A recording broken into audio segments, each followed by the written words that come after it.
Welcome sa Durs 2.0. Fresh at nagbabagang happenings ba ang hanap mo? Mga padabarkads man yan o mga trending topics? Pwes, sagutin natin yan.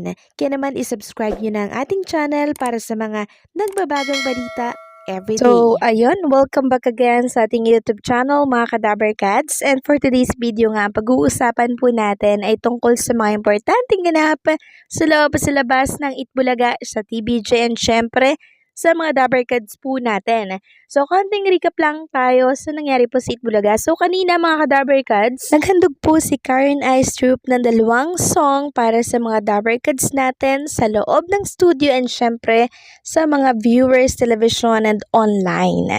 Nag-prepare nga po sila sa loob ng studio ng glow-in-the-dark na light ba yun? Para kahit madilim po sa loob ng studio, meron pong ilaw na nagbibigay kulay at buhay habang kumakanta ang isang Karen Ice Troop. Samantalang sa The Porinoy, The Apam Invasion naman mga kadabarkads, dalawang mga bigating artista po ng kapamilya ang dumating para po mag-judge dito. Isa na dito si Heaven Paralejo and syempre si Rice Sasenon na talaga naman pong pinagkaguluhan sa loob ng studio ng Itbulaga. So napakaganda daw po talaga nitong segment na to ng Itbulaga. Kasi parang itong mga Porinoy na to, itong mga Apam na to, mga kadabarkads, ay pinipilit nila nga matuto or matutong magtagalog, matuto po ng kulturang Pilipino para po makabagay or makibagay sa kanilang kapaligiran at makisama na din syempre sa mga Pilipino. So nakakatuwa lang kasi maging ang ibang lahi natututo po at minamahal ang ating wika. Samantala ngayong araw po ng Sabado, wala pa rin po itong si Ryan Agoncillo. Nasa Portugal pa rin po sila kasama si Judian Santos. Pero ang nakita ko nga po dito sa binahagi pong video ni Miss Judian Santos, kuha po ito sa Fantasporto Festival 2025.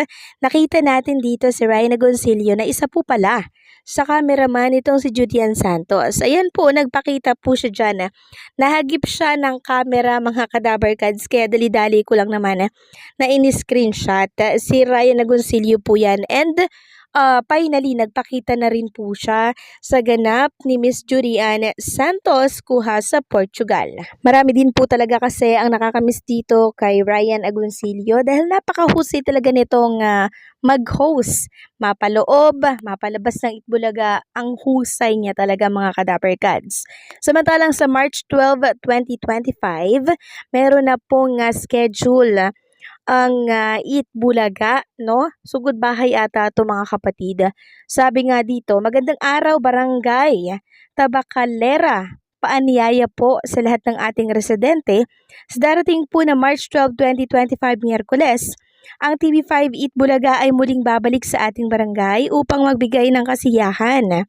Kaya naman, ang lahat po ng nakapagparehistro o sasali ay pinapaalalahanan na pumila po sa kahabaan ng C-Section Street sa ganap na 6 hanggang 7 ng umaga at dalhin ang mga sumusunod.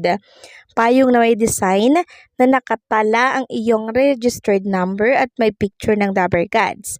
Paalala po sa mga maglalagay ng litrato ng ating mga Dabarkads, kung maaari ay huwag ninyo na pong isama ang litrato ni Santito Soto bilang respeto po sa kanyang kandidatura. Bilang pagsasaayos po ng nasabing programa, nais po naming ipagbigay alam na ang kahabaan po ng C-Section Street at S. Alquilera Street ay pansamantala po nating isasara mula 6 ng umaga hanggang 4 ng hapon. Humihingi po kami ng paumanhin at pangunawa. Maraming salamat po. So, ibig sabihin mga kadabarkads, kaya po 6 to 4 yan. Dalawa po kasi pagtapos po nilang mag-shoot or mag-sugod bahay mga kapatid, may kasunod pa po yun. So, times 2 yung mga nananalo po sa sugod or masusugod po nilang mga lugar. Samantalang, pag-usapan naman natin ang tungkol dito sa isang host ng Itbulaga, walang iba kundi po kay Atasha Mulak. So, Friday and Saturday, parang yun po ating schedule ni Atasha Mulak, no, mga Kadaber Kads. And ngayong araw, nandyan nga po si Atasha Mulak sa Itbulaga.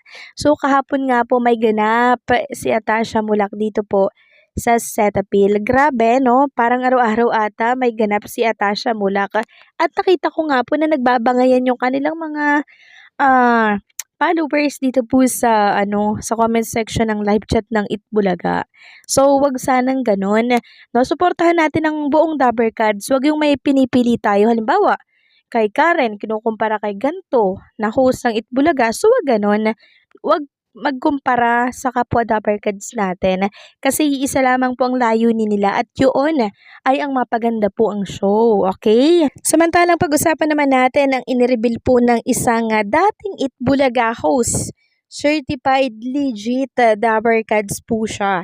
Ito yung host ng Itbulaga na talaga namang kahit anong offer ng kalaban na makuha po ito ay hindi po niya tinanggap. Dahil may respeto po siya sa Tito Vic and Joey at sa mga pinagsamahan nila ng Dabber Cards natin. Walang iba kundi po itong si Michael B.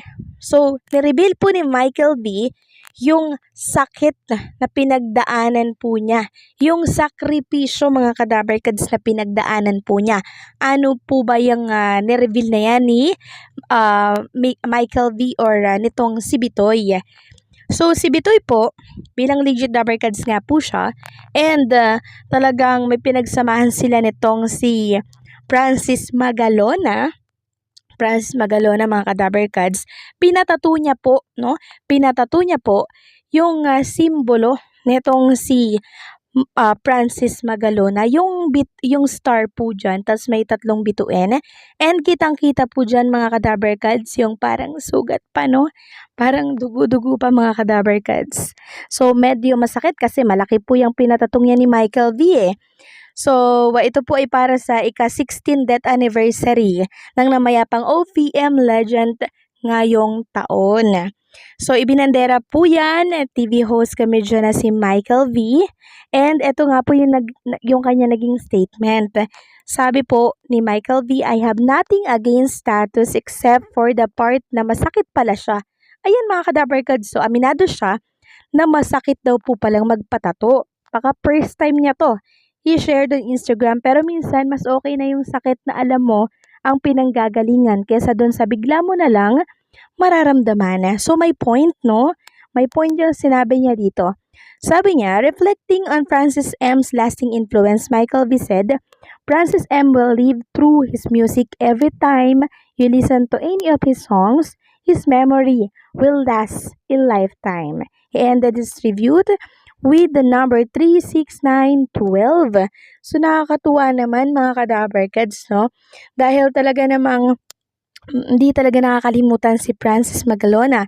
Kahit na 16 years na po siyang wala dito sa mundo, patuloy at patuloy pa rin po siyang inaalala sa kanyang death anniversary. So, paano mga Kadaber Cards? Hanggang dito na lamang pong update natin at maraming salamat sa patuloy na pagsuporta.